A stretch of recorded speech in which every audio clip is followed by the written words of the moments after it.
Hi, I'm Joe. And I'm Dave. And we're the hosts of the Chasing Tomorrow podcast, where we bring you stories that delve into the science and spirit behind intriguing people doing extraordinary things.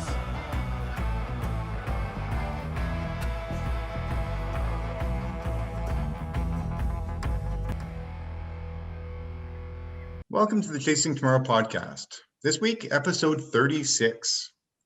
This week, we got New Zealand's Katie Wright on the call. Now, you might remember her name from her fourth place finish in the 2019 Big's Backyard down in Bell Buckle, Tennessee. Katie ended up running for 50 hours. That's over 200 miles around a 6.7 kilometer loop over and over and over again. And I had the privilege of meeting her there and racing against her. And I'll tell you one thing, that she's one tough cookie. Now, we've gone through this big pandemic in the world and racing is kind of shut down. But there are countries that are doing things better than other countries. And in Canada and other countries in the world, we're not racing. But New Zealand ended up just having their incredible Tarawera 100-mile race this past weekend. And Katie Wright ended up winning it in a time of 20 hours and 19 minutes. So to talk about all things pandemic related, racing related, and really trying to figure out who is this Katie Wright, and only running ultra marathons now for 3 years. How is it that she came from starting ultra marathoning to winning the Tarawera ultra marathon? I can't wait to ask her about all things racing and life. Welcome to the Chasing Tomorrow podcast, Katie. Thanks, Dave. Great to be here. Yeah, Katie, wow, congratulations. Always fun to be on the other side of a win. Hope you're feeling good and recovering well. I think one of the things we always love to start with is, when you find someone who wins, you always figure there's got to be something in their history that sort of sets this moment up. And, so were you a runner when you were in high school or in college? Did you find this later on in life? Give us a little bit of a view as to, how Katie got to this place where she could actually go and win a 100-mile race. Yeah, it's an interesting one. I'm definitely not one of these people that, have been winning championships since the age of 10. I've always been really competitive, but I wouldn't say that I've ever really shone at a particular sport. So I was probably one of those kids growing up. I'd do tennis on a Monday night and trampolining on a Tuesday night, and going and doing netball on a Wednesday night. There was always something on, but there wasn't one particular sport that I suppose I was really drawn to or particularly gifted at. And then I started running when I was 18 and was doing a bit of a fundraiser for a gap year that I went and did. And I did my first ever half marathon. I didn't get into the London Marathon. That was the original plan. Fortunately, I didn't get a place because I did barely any training. I think I ran 5 miles at most and did my first very flat half marathon in about 2 hours and 25 minutes, something like that. Wow. And walked a lot of it, and there were some tears, and finished thinking I will never do this ever again. And had a bit of a hiatus after that, I suppose. And really then got into road running and athletics when I was at university the first time around. Again, wasn't particularly gifted, was always a couple of laps behind everybody else when we were doing 400 meter sessions on the track and stuff. But just plodded away, kept on going, got into triathlon for a bit, ended up doing an Ironman after that. This was probably about 7 or 8 years ago now. And then finally one day I just, I think I wanted like a goal. I wanted to go and do something and achieve something, and had a lot of time. And I'd had this idea when I was a lot younger of going and running the Welsh Coastal Path. Wales is quite an important place for me. I spent a lot of summers there growing up, and they'd just finished the track and announced it, that there's a track the entire way around the coastal path. I just thought, wouldn't it be neat if I could go and do that entire track? So I made the plans to go and do it, and put no training in at all, and ended up just deciding kind of the week before I had this period of time off that I was actually going to go and do it. So picked up a backpack and went and ran it. And that was really my introduction to trail running and ultra running. And so, Katie, like, I mean, to go and do something like that from nothing, I look back at my life, and there were definitely influences that people brought up to me, these stories of running 100 kilometers on a certain trail, and I thought that's impossible, like, but yet you were intrigued, right? Were there any influencers in your life that ended up, shining a light on what was, what they were doing, or what you might even see as being something that's possible? Yeah, I think I've been really lucky growing up and where I've been living, in that I've had a lot of people around me in my life that have achieved in sports. One of my housemates when I was at uni had been a really competitive athlete doing shot put when she was growing up, and then was very high level at rowing. I went to uni with a rower that had been in the Olympics. I trained in a triathlon club that had, women that were going and winning Kona and becoming professional. So there was a lot of people around me that kind of gave me that push of, I think having people actually in your life that are achieving makes you think, actually, this is something that is possible for somebody like me, rather than, it's great to see people on television going and achieving, but that, I think, is a little bit too far off to make you think that actually, why can't I do this as well?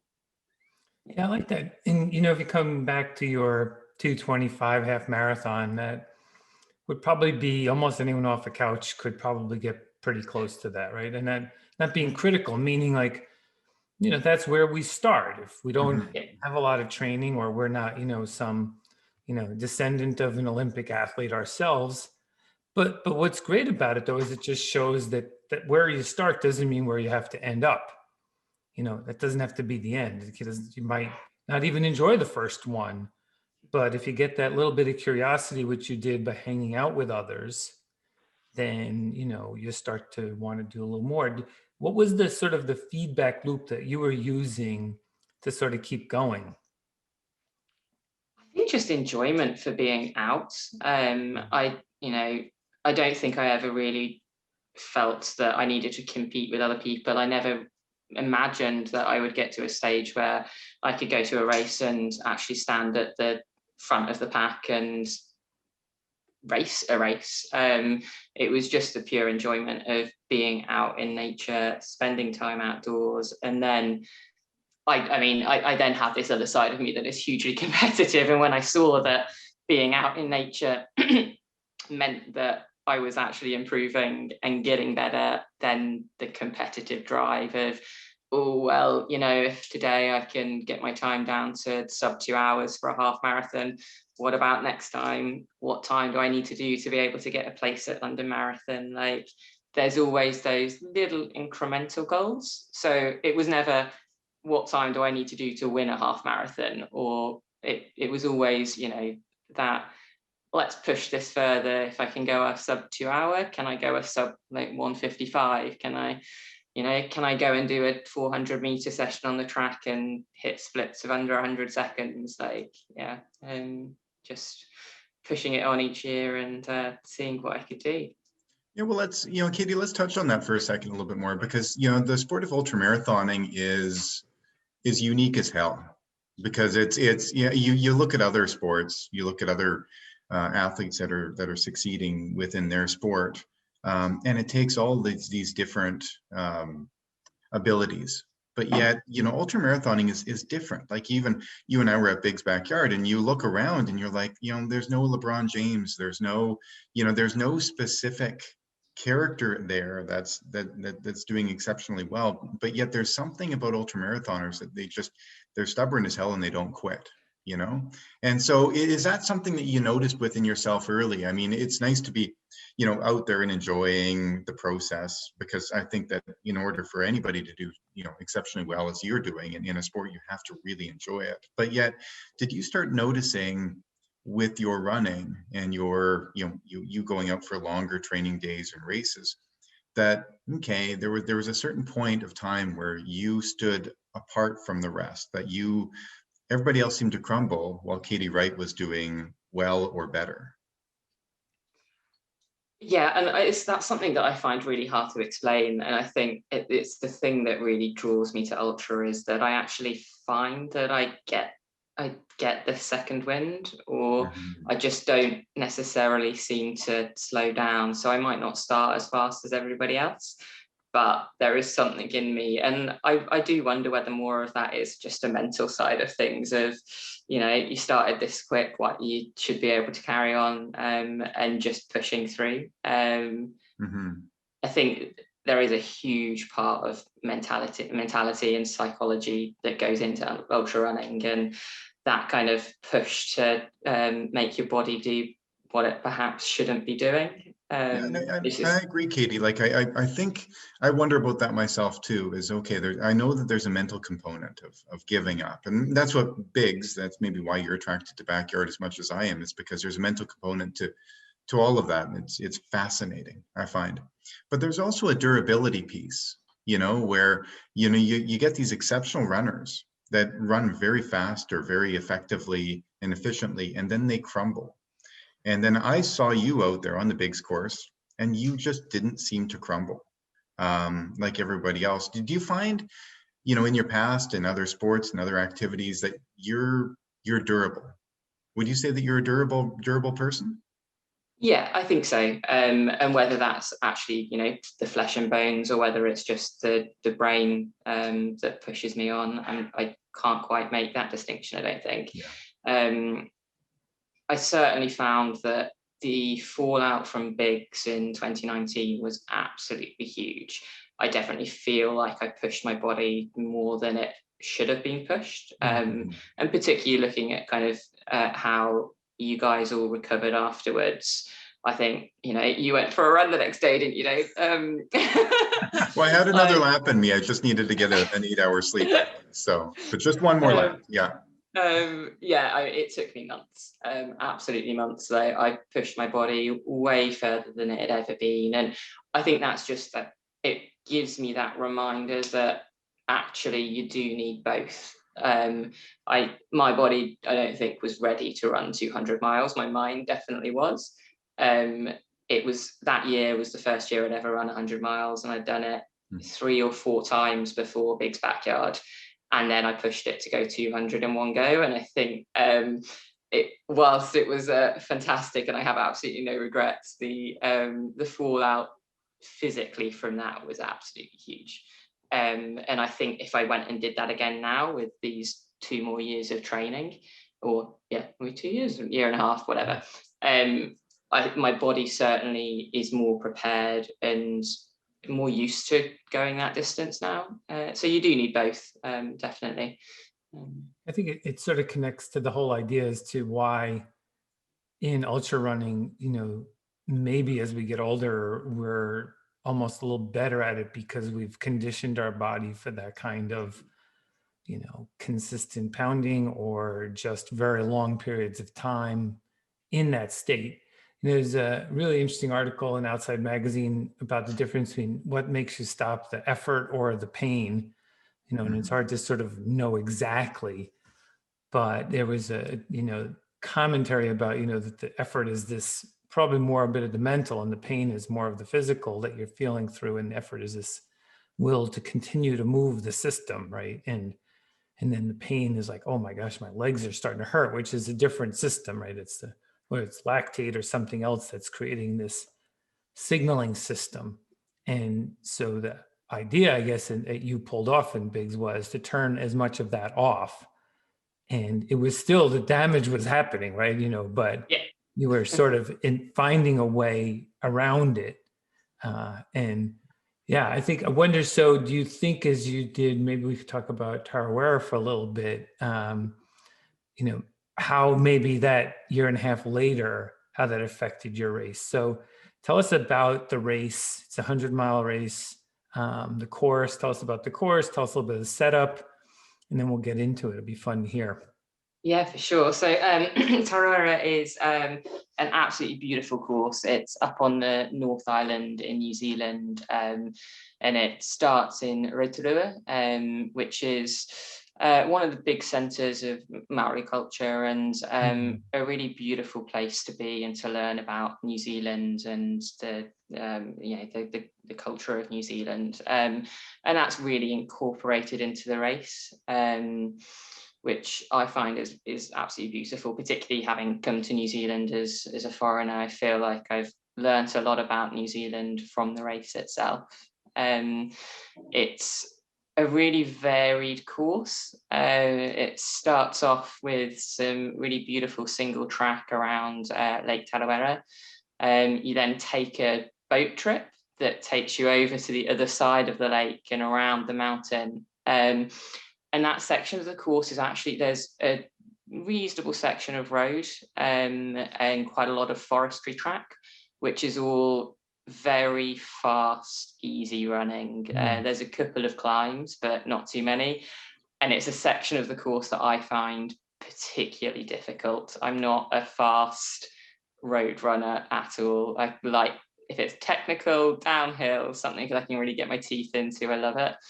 And I knew that I to be honest, I had no idea whether or not I was going to be able to keep up with Fiona Hayvice and Dawn Tuffrey, who are two phenomenal female ultra runners in New Zealand that I knew were racing. And I knew that if I could keep up with them until that stage, then a race was kind of on the cards. And if not, then hopefully I would have a good day on my own. So we got to that stage, and Fiona Hayvice had sailed off into the distance, and I was expecting her to be kind of about half an hour in front of me by the time we got to Outlet, which is at about 100 kilometers into the course. From there on in, it's pretty much single track and technical, my kind of running, and I knew that I may have a slight edge on Fiona at that stage. So I found out my crew said I was about 10 minutes behind her. I think I was actually 15, but it was quite nice to be lied to, so it gave me a bit of a push. So I just pushed. I knew I'd run that section of course quite a few times, and it's just beautiful, single track, kind of quite rooty. It's not dissimilar actually to the day course at Biggs. There's a couple of nice twists and turns, but it's all very runnable. So I just got my teeth stuck in, put some music on way too loud, and really kind of went hell for leather, and managed to just catch her up by the next aid station. She was leaving the next aid station just as I arrived. So I knew that the race was on, and that was probably about 120 kilometers into the race. And so for 100 milers, how many kilometers? 161. Yeah. Yeah, roughly. Or roughly, yeah. So you got another 40 kilometers, or so basically the race was on for 40 kilometers. Yeah, pretty much. So pretty much an entire marathon for the end, 26 miles. Tell me about that aid station. Like I've had a number of those aid stations before where, you know, you got 40, 60 kilometers left and you're there with that other person. You make eye contact, you know, you nod your head, you know, tell me about that moment. Did she know that this was on and you knew this was on, and did you try to get out of there first?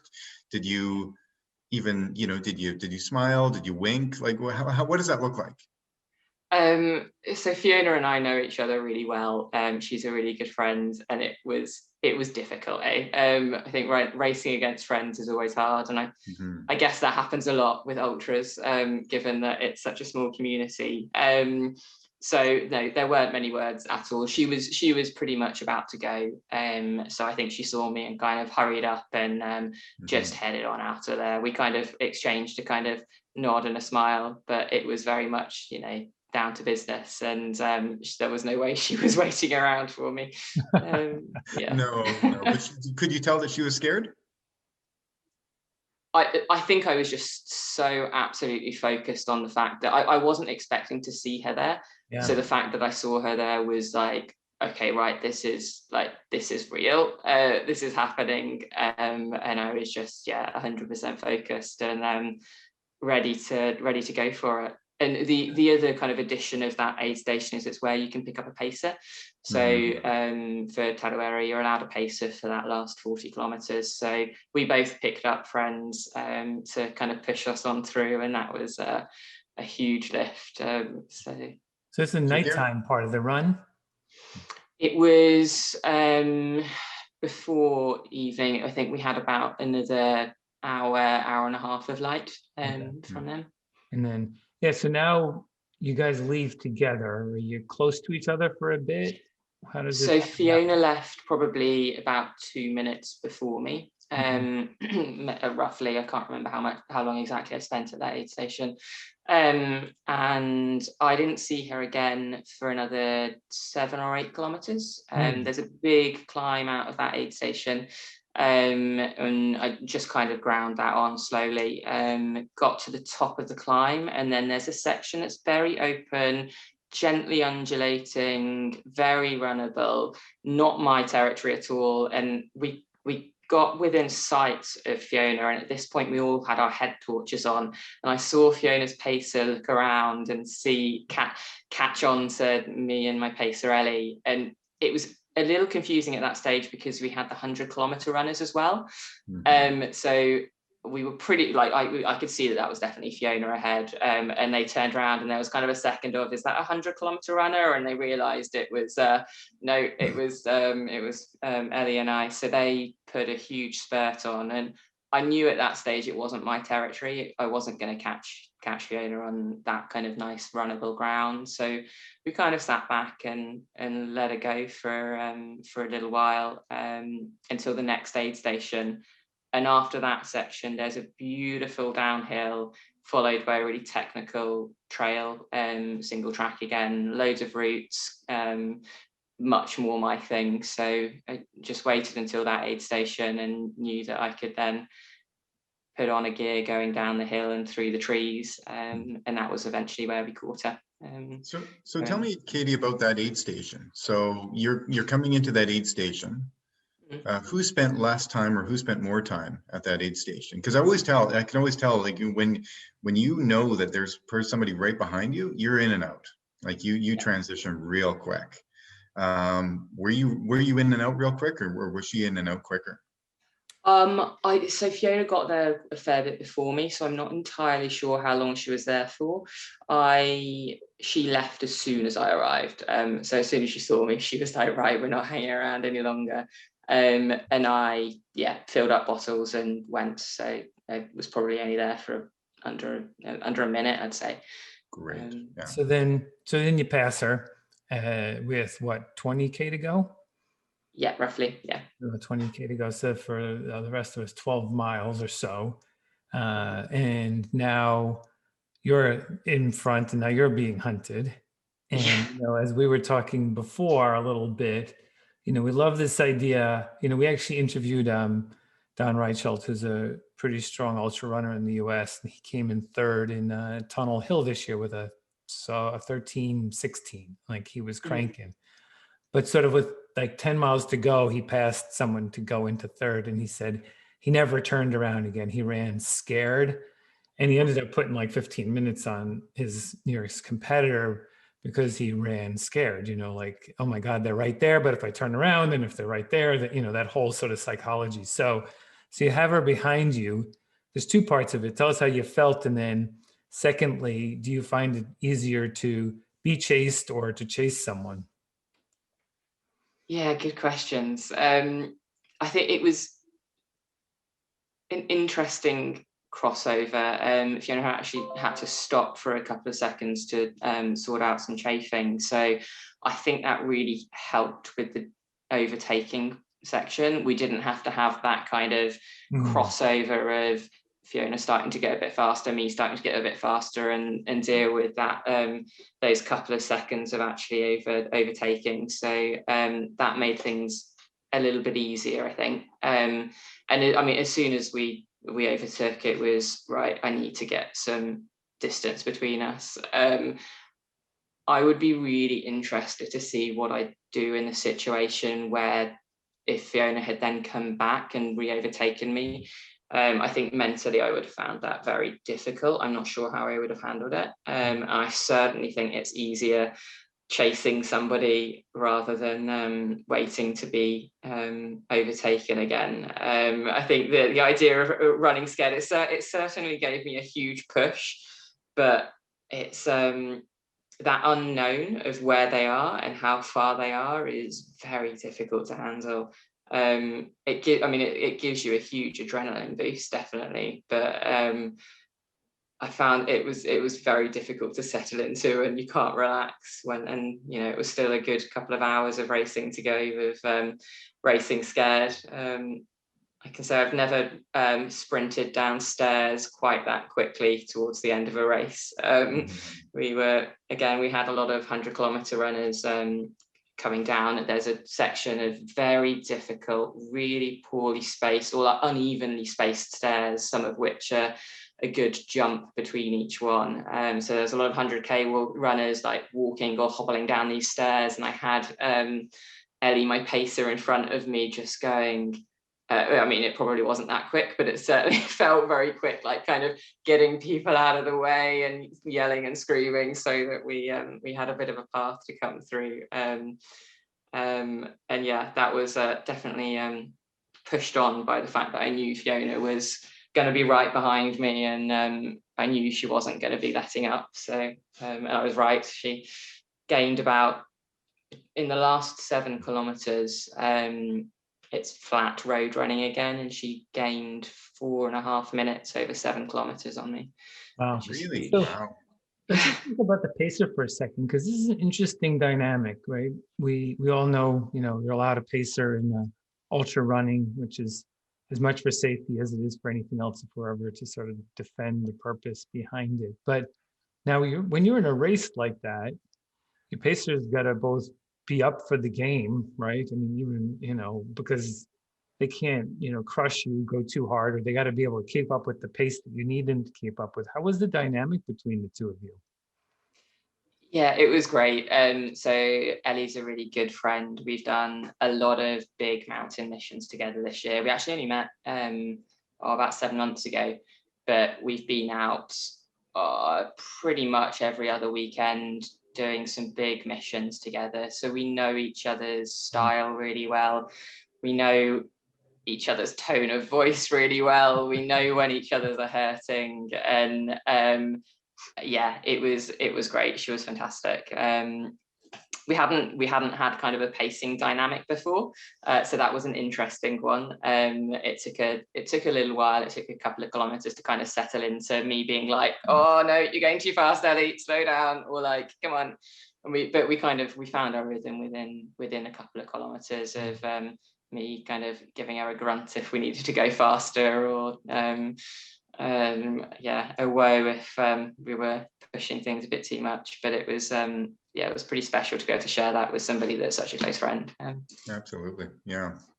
And Yeah, and the back and forth with with these races, it's really interesting. And I'm just going to share a quick story with you, and then ask you a question about kind of the end and your mindset, because I think when you're scared or when you're hungry, your brain shrinks and you end up using different limbic systems of your brain that doesn't really make a lot of sense. I was at a race up here in Canada about 3 or 4 years ago, and I ended up passing the guy who was in first place, I don't know, maybe 100 kilometers into the race. And I ended up giving him half of my burger because I thought, this guy looks terrible. I'm not going to see this guy ever again. But I ended up seeing him. And he and I, for the last maybe 60 kilometers, 40 miles, we end up going, he was right behind me the whole time. And every time I picked up the pace, he picked up the pace. And so somehow right around, 15 kilometers or 10 miles left in the race, I found out that he was gaining on me a lot. And so I just lost it and I started sprinting. And I came into the final aid station and I looked back and I saw this headlamp screaming down the hill behind me. And I thought, oh my God, this is like, look at the pace that he's running. Well, it turns out that was my pacer that I ended up dropping. And he was sprinting to come after me because, and then you're thinking, oh God, this is, but of course, that's where your brain is. You don't make sense. You're like, of course, but where did my pacer go? Well, that's him. And he's sprinting as fast as he can to catch back up with me, which he never did. And I remember the final hill of that climb. I was going hard and hard and hard. And finally, I got to the bottom of the hill, and I kept thinking, I know he's right behind me, and I can't give him any strength to look back with my headlamp and see that he can see me. So I turned off my headlamp. So I ghosted him so that he couldn't see me climbing. And, you know, and none of this made any sense at all. None of this made any sense at all. And he ended up still being 15 or 20 minutes behind me in the end. So I ended up winning the race. But, you know, there were all these things that you did that didn't make any logical sense because you use a very tiny little part of your brain because you're tired and you're terrified. Did you end up doing anything odd, strange, different? Were you able to dig deeper than you ever thought that you could end up digging because you were terrified? Or where were you the final road section? Because you also knew that she was a stronger road runner than you. This was her strength and this was your weakness. Well, where were you at? Yeah, completely. And I 100% dug deeper than I would have done if Fiona wasn't behind me. There's no way I would have pushed as hard without having that kind of urge to keep on going and keep that distance between us. I really pushed on the sections that I knew I could push. So the downhill sections and the rooty sections, and I knew that was where I was going to keep my time and get a gap. And I think I was just in one of those spaces that was hugely focused. There wasn't, it kind of definitely up another level or another gear than I've ever been. There were a lot of times, I think, going uphill, and Ellie says that I kind of switched between singing along to my music or swearing, and she could tell when I was in a bad place because I'd just be walking along swearing and at myself to kind of like keep going.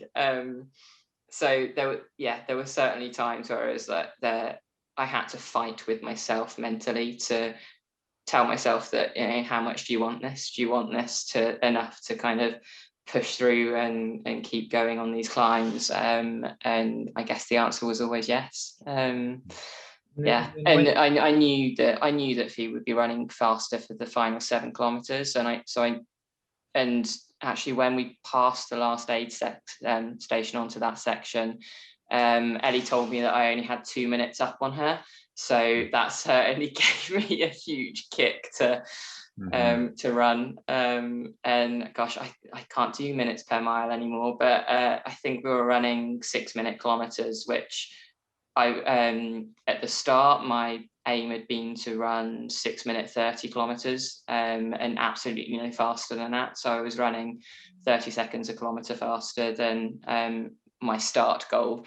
So I was definitely, for me, that was certainly pacing it. Yeah. And when did you get that sense that you were going to win? Did it have to be the finish line, or were you a couple miles away, or? No, it was around the last corner. I looked back and I couldn't see any head torches. And what I didn't realize was that she was actually only 400 meters behind me. And I've no idea why I couldn't see her head torch. Because there's a couple of screenshots because we were carrying GPS trackers, and she was 400 meters behind. Turning around the last corner, you couldn't quite see the finish line, but you could hear it. And I almost stopped in my tracks, and just I had this moment of, I think Ellie was about 5 meters in front of me, and I kind of just stopped and I was like, I can't believe this is happening. And she turned around and she was like, Katie, it's happening, run. Because I think she knew that Fiona was that close to me, and I think was worried that I was going to have a bit of a moment and not carry on. So yeah, it was about 200 meters from the finish line. And so how much did you win by ultimately? Around 90 seconds. Oh, so for everyone, 90 seconds over 21 hours or 20 hours. Yeah. It's like a couple hundredths of a second in a short race, really, at the end of the day. That's because there's so many dimensions of how that could have played out, right? You had to truly hold on. This wasn't, like floating in and dancing over the finish line. And so Katie, so I mean, like, tell me more about that. So 90 seconds isn't even enough time for you to wipe the sweat off your forehead or to catch your breath. You turned around and your friend and your racing companion, your competition came in. What do you guys do? Did you guys hug it out? Did you cry? Did you, swear at one another? What happened? There were a lot of tears and a lot of hugging, so I know, Fee's pacer and crew and stuff really well as well. So there was a lot of hugs all around. I was in pieces. I was on the floor in tears. Fiona was very composed and managed to put together some very nice words, because there were, despite the fact it was just after midnight, there were a couple of people out watching. So yeah, it was. It's all a bit of a blur now, to be honest. But it was an incredible 10 minutes of my life, and Fee was just very gracious and a huge inspiration to me as a runner and as a person. Yeah, that sounds fun. I mean, for those of listening on the podcast, just audio, you can't see this beautiful background behind Katie, but we have like a in that setting, what an amazing time to go and win, and with that race and everything. Now you have these two interesting experiences. You go and push yourself to the limit at Big's backyard, and now you come away winner of a 100-mile race, which is never easy. And you're still just new to the sport, right? So you're only a few years into it. I'm sure you're still learning, but as you think about the race, is there anything you would have done differently? Oh gosh, for this race, no. I think everything just seemed to fall into place. My transitions were quick. The nutrition went well. I was eating really well. I think I pushed on the bits I needed to push and hung back on the bits that I needed to hang back on. It just went.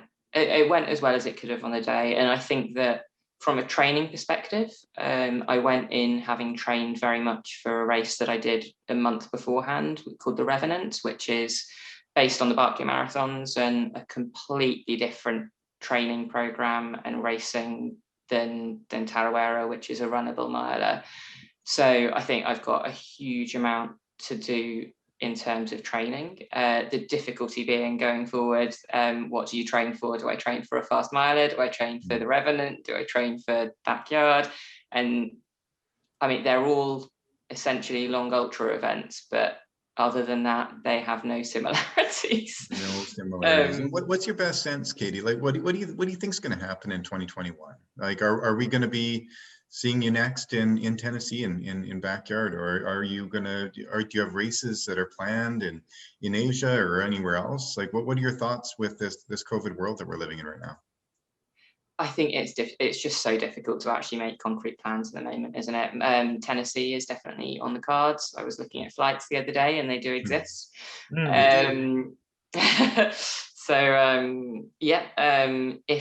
If Tennessee goes ahead, I will be there. If it doesn't, then we make other plans. But there's a lot of other plans on the cards. I've got a couple of races that I'm trying to organise at the moment. If we can get funding for, I'd love to go and do a track event and give that a go. So that's on the cards for my summer, your winter. Oh no, my winter, your summer. Still haven't got my head around this Northern Hemisphere, Southern Hemisphere thing. And then the Revenant is really my goal for next year, which is a lot of vert and a lot of navigation and a lot of time in the mountains, which is really my passion. The competition or the competitive side of me sometimes gets in the way of the passion for the mountains and being outdoors. So I just need to toe that line between the two. Like you were saying, like a track event, a track 24-hour event or a track 6-day event, or what does that look like? I would love to do a track 6-day event, but I don't think I'm there physically yet. So it'll be the work up towards that. So I haven't done a 24-hour yet. And 48-hour to me seems as though it will be more more towards my strengths than a 24. I don't think I could do a 24-hour as much justice. So, but there isn't a 48-hour event in New Zealand So I need to create one. That's it. That's right. Well, I think what people also don't know about you, Katie, we didn't touch on this, is that you're not a full-time ultra runner. You have a job as a doctor, and you have to fit this together because, as we think about our sport, it doesn't really afford people to just do it full-time. You could as a passion project, I suppose, but there's not a big income stream. So how do you balance, because what you're talking about are big events. These take lots of hours. And so give us an idea of your training. What do you do in a training week? How do you manage to do both? With difficulty sometimes. So I've gone part-time with work primarily to give me the time to train. And I suppose it's not actually the time to train. I could fit the training in. It's the time to recover, really. Mm-hmm. So yeah, I was working 0.8 last year, and I've actually just started my specialty training. So this year is going to be very intense with a lot of exams, a lot of outside work study. So I've moved down to working 0.7, so roughly 24 hours a week in the office, but it's probably going to be another 10 or 12 hours of study on top of that. So the nice thing about the study side of things is I can fit it in with training and recovery. My training very heavily revolves on going out for big missions because it's what I love. It might not necessarily be 100% the best thing for training, but it doesn't seem to be doing any harm at the moment. So I've just started working with a coach, which I thought I would never do, mainly because I think I quite enjoy the science behind training. I love reading up on it and seeing what other people are doing, looking at the research and tallying that with how my body works and how my body responds to training.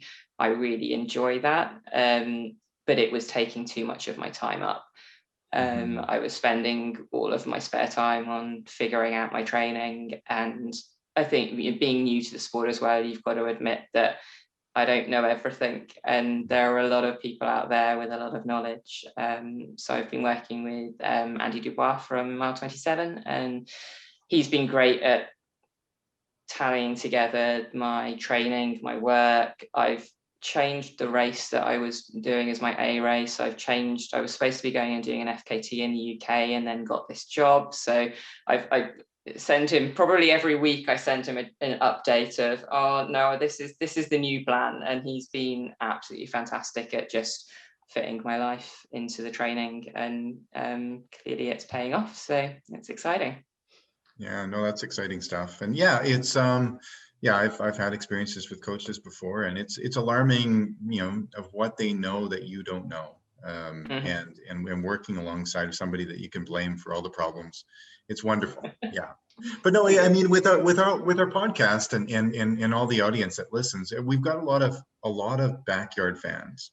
It's alarming how what Lazarus Lake has started, and some would argue that backyard racing is kind of the ultimate type of ultra marathoning that's happening in the world now, and this is where things are kind of transitioning. And I don't know if that's true or not, but Katie, you had incredible results in 2019 in Tennessee on quite a difficult course, kind of the iconic course.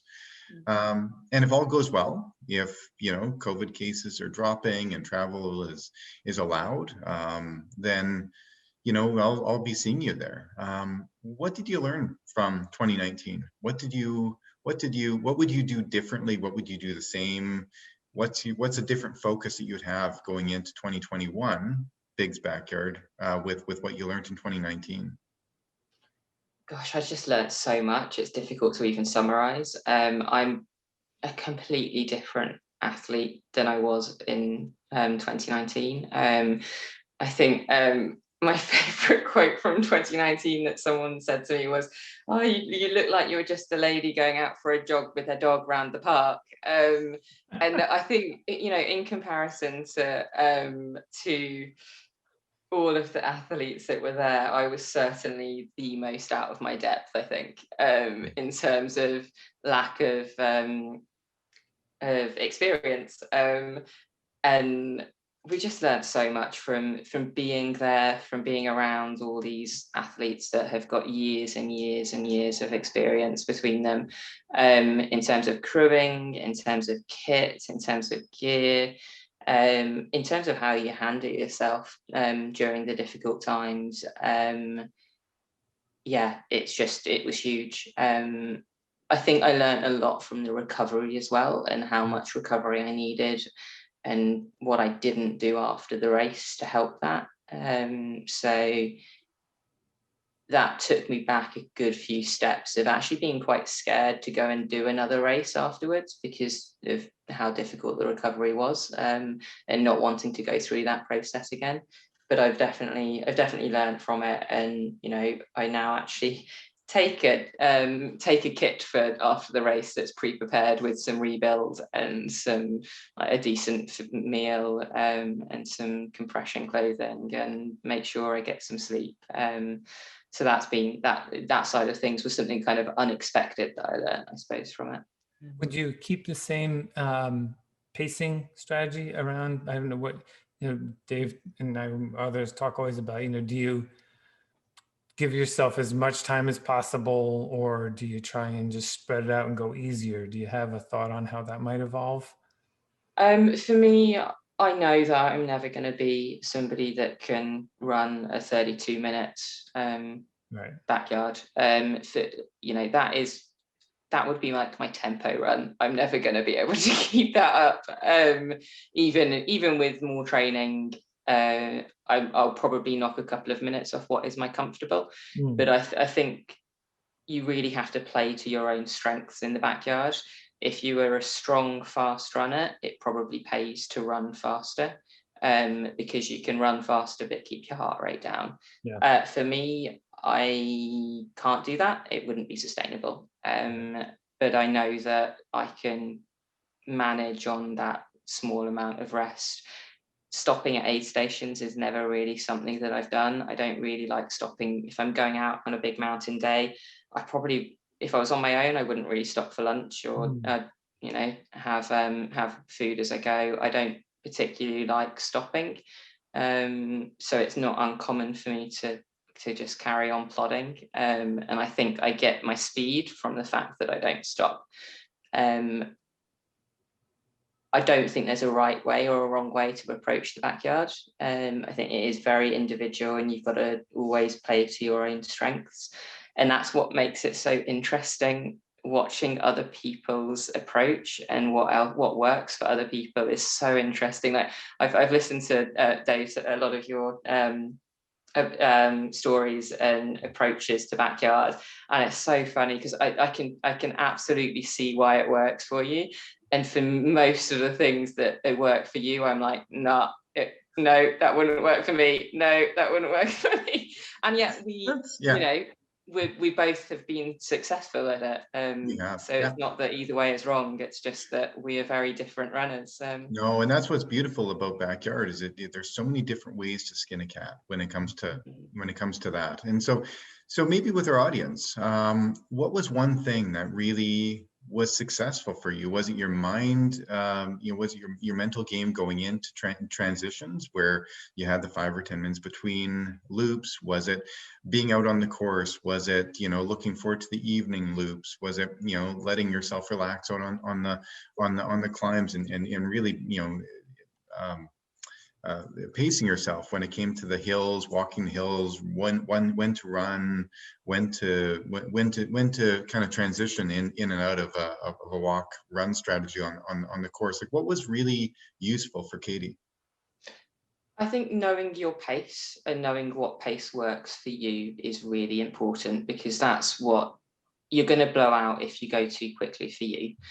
And that is fortunately something that seems to just come very naturally to me. I don't really have to actually put thought into the fact that I'm going too quickly or too slowly. I keep an eye on my watch, and I know that I'm supposed to be at this tree by 3 minutes. And if I'm a little bit fast or a little bit slow, then I'll pick up the pace a little bit. but I think the main thing really is the psychological element going into the race. I spent a huge amount of time just making the concept of running 72 hours normal. If you normalize the fact that you're going to be going out for days, then it becomes normal. Almost to the extent that I think at some stage last year, I managed to convince myself that it was going to be so easy to do 72 hours at some stage that I think I got to the stage where I wasn't that excited by it, because I was like, oh, well, I can do it. I know I can do it in my head, and therefore I'm not particularly excited about it anymore, which I need to rectify, because that's definitely not the way to do things. You need that urge to want to do it. So I'm working on that one now. I guess the balance between indifference and desire, right? You got to be hungry out there, but yet you also have to. What I've noticed amongst the world's best, backyard and multi-day racers, where they're kind of like, meh, like I don't care, whatever. I'm just out here having a good time. They don't make mountains out of molehills, but yet you can't be indifferent as well too. You have to be hungry enough. So yeah, that's a really good point, Katie. Yeah, it is a very different dynamic. We've all realized that, because it's that unknown as much as it is anything, and then you're really running both against yourself and the unknown, and keeping that belief. We all know that when we have, let's say next month you sign up for a 50K, and there's a 50 miler going on at the same time. When you get to the 50K, you're done. You would never want to run the 50 miler that day, even if you could have, because you had decided, I'm doing a 50K today, right? And like at that, but if we had signed up for the 50 miler, we would go right through the 50K mark, right? Same physical ability, but by what we decide. But when you have this backyard thing, you mess that up, because you're now like this, which did I sign up for? And I think as we talk to more backyard people, it's about not trying to come to a number of loops that you have to do, right? It's just actually focusing on the success in each loop, and don't put that in your head about, I got to make it to 50. Like I think Laz says, most people drop at 100 miles, right? Because they sort of hit this mythical piece of it and like, okay, like now everything hurts and I'm done. So, so the question I always sort of have is what do we do to practice for that? Like what method could we use that sort of has that, lack of end that still keeps us going? You guys have any ideas on what helps you be better at that? I think one of the things, kind of looking at the training that I've done that has helped with that, has actually been going out in the hills for long days and unexpectedly finding yourself out there until 3 o'clock in the morning or 4 o'clock in the morning. I have done that on numerous occasions where we've bitten off a bit more than we can chew, or and you end up being out maybe with slightly less nutrition or just for longer than you expected. And that's, I suppose, one of the only ways to practice that kind of feeling of, oh, we should be done by now, but you're in the middle of nowhere. There is only one way to get out, and it is that self-reliance. Yes, I've got a PLB. I'm not going to press my PLB because I've got 3 more hours to go and I don't want to run anymore. So putting it, without causing danger to yourself, I think putting yourself in situations where you may end up being out for longer than you expected. I have definitely learned to take extra nutrition wherever I go if I'm going to a new place. And if you're relying on someone else's idea of what a fast or slow time would be to get through a certain section, always have a head torch and a spare head torch. And I think pushing yourself because you have to, because no one's coming to get you, and you need to take care of yourself, is something we don't do often enough these days. There's too much safety netting, or we'll only go out and push ourselves during races when we know there's a tail end Charlie to pick us up at the end. But if you go out on a make your own adventure, you've got to rely on yourself and have those skills to keep yourself safe. Yeah. Absolutely. Yeah. So Katie, I mean, 3 years ago, you said, "Hey, this ultramarathoning thing, I wanna dip my toe in that." And 3 years later, you've had incredible success at Big's Backyard, and now you've just won the Tarawera 100 mile. I mean, in 3 years, in my experience, it takes a long time to develop an ultramarathoning base. You're 33 years old. You obviously have a passion for this sport, and you have an incredible ability, at succeeding in this really odd, strange sport. But 3 years in, it takes you 8 years, 5 to 8 years to develop an ultramarathoning base. So maybe you're just finding your stride. I mean, what's tomorrow for Katie Wright? I mean, what are you doing to chase tomorrow? What's next for you? Well, listen, I just hope that I can keep the love for the sport and the passion for the sport, because that's why I'm here, really. Immediately, I think it's recovery and taking the time now that I don't have the pressure of a training schedule to go and do fun things that I wouldn't otherwise. I finally went pack rafting yesterday, which is something I've been on my to-do list for 18 months or so, to go and explore other ways of moving and getting out into the countryside. So I'm taking the time just to have a couple of weeks of, sorting life out, keeping the joy of being outside, and yeah, refreshing, I suppose. And then trying not to put too much into this year. There are so many things that I am incredibly excited about going and doing. There's a new race called The Wild that a friend is putting on in New Zealand. It's going to be akin to hard rock in the US, and is at the moment a complete secret as to where the location is. But this weekend coming, I'm going to get the chance to go and fast pack the course, which I'm hugely excited about. It's going to be so cool. It's going to be through some of the most beautiful scenery in South Island of New Zealand. So hopefully that's going to kickstart me back into training for the Revenant or a track event or Big's Backyard. And eventually, if Laz gives me the go ahead, then hopefully Barkley will be on the cards in the future. But, Wow. we need to wait for the nod from the big guy. The cool thing is we're going to have a lot to look forward to. And, you have two big fans here in me and Dave, and we're going to be rooting for you and hopefully see you out there on one of these courses one day. And I'm sure we're going to have to get you back on the show to hear about the next sort of iteration of this emerging, pretty fun path that you're on. So wish you the best. Congratulations on the win. Enjoy this rest time, and we'll see you again soon. Thanks, Katie. Thanks very much. Great to meet you, and really great to catch up, Dave, as always. Absolutely. Thanks, Katie. Cheers. Thanks.